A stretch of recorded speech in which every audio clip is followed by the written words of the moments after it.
Magandang araw, Faith friends, and welcome to another We Reflect series. I am Demi, your Gospel sharer for today.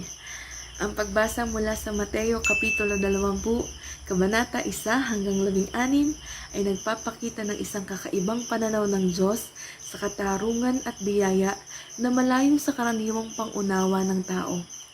Sa kwento, ang may-ari ng ubasan ay nagbibigay ng parehong sahod sa lahat ng manggagawa kahit pa ang ilan ay nagtrabaho ng buong araw at ang iba naman ay nagtrabaho lamang ng isang oras. Narito ang mga ilang aral na ating pwedeng matutunan sa pagbasang ito. Una ay ang biyaya ng Diyos. Ang isa sa mga pangunahing aral ng talinhaga ay ang konsepto ng biyaya ng Diyos. Sa paningin ng tao, tila hindi makatarungan na ang huling manggagawa ay binigyan ng parehong sahod na ibinigay sa mga unang nagtrabaho. Ngunit sa Diyos, ang kanyang biyaya ay hindi nakabatay sa kung gaano karami ang ating nagawa o gaano katagal tayong naglingkod. Ang biyaya ay hindi kinikita. Ito ay kusang ibinibigay ng Diyos ayon sa kanyang kabutihan at kalooban. Pangalawa, pantay na pagtingin ng Diyos sa lahat. Ang ating pagbasa ay nagtuturo rin na ang Diyos ay hindi tumitingin sa posisyon, estado, o haba ng paglilingkod ng isang tao. Sa kaharian ng Diyos, ang mga huling naglingkod ay maaaring maging pantay sa mga nauna, dahil ang Diyos ay hindi nagtatangi. Ang lahat ng tinawag at tumugon sa Kanya ay may pantay na halaga sa Kanyang paningin. Pangatlo, ang kaibahan ng pananaw ng tao at ng Diyos. Isa pang mahalagang punto ay ang pagkakaiba ng kaisipan ng tao sa kaisipan ng Diyos.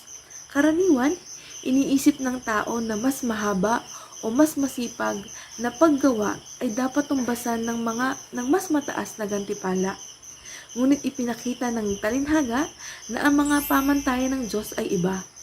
Siya ay nagbibigay ng gantimpala batay sa kanyang walang hanggang kabutihan at hindi sa mga pamantayan ng tao.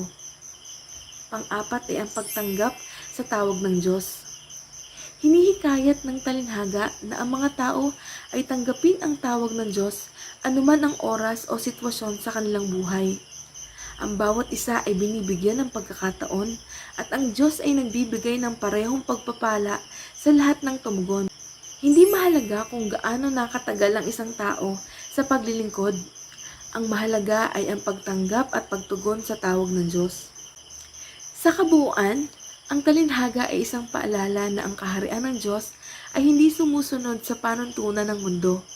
Ang Diyos ay mapagbigay at mapagmahal at ang kanyang mga biyaya ay walang kondisyon. Ito ay nagtuturo sa atin na huwag tayong mainggit sa iba, kundi tanggapin ang kabutihan ng Diyos sa ating buhay at sa buhay ng iba. Yun lamang sa ngayong araw, Faith friends. Please do consider subscribing by clicking the subscribe button and hit the notification bell for you to be updated in our daily reflection. You may also visit our website at www.faithbook.ph or you may just download our Facebook app via Google Play and Apple Store. Thank you for watching and we'll see you again tomorrow. Bye!